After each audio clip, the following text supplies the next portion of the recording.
নমস্কার। আজ আমি কাঁচা কলা আর ছোলার ডালের বড়া দিয়ে একটা নিরামিষ তরকারি বানিয়েছি।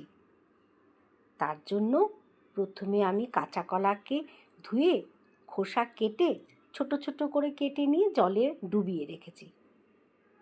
এরপর ছোলার ডাল ধুয়ে জল মিশিয়ে 1 ঘন্টা বিশ্রাম দিয়ে সেটা মিক্সিতে আমি পেস্ট করে নিয়েছি। এরপর কড়াইতে তেল গরম করে ছোট ছোট বড়া ভেজে নিয়েছি, নিয়ে সেটা তুলে রেখেছি।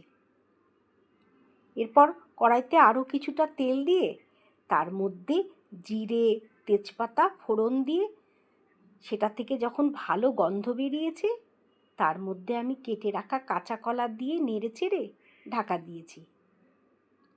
খানিকক্ষণ বাদে ঢাকা খুলে তার মধ্যে আমি জিরে বাটা দিয়ে কষিয়ে আর কাঁচা লঙ্কা বাটাও মিশিয়েছি।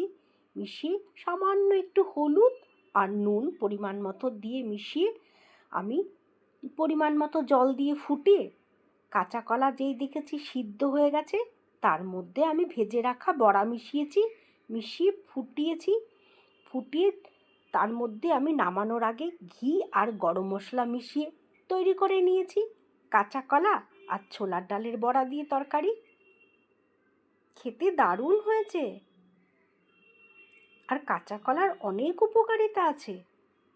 এতে প্রচুর ফাইবার আর রেজিস্ট্যান্স স্টার্চ থাকে, যা হজম শক্তি বাড়াতে আর পেট ভালো রাখতে সাহায্য করে।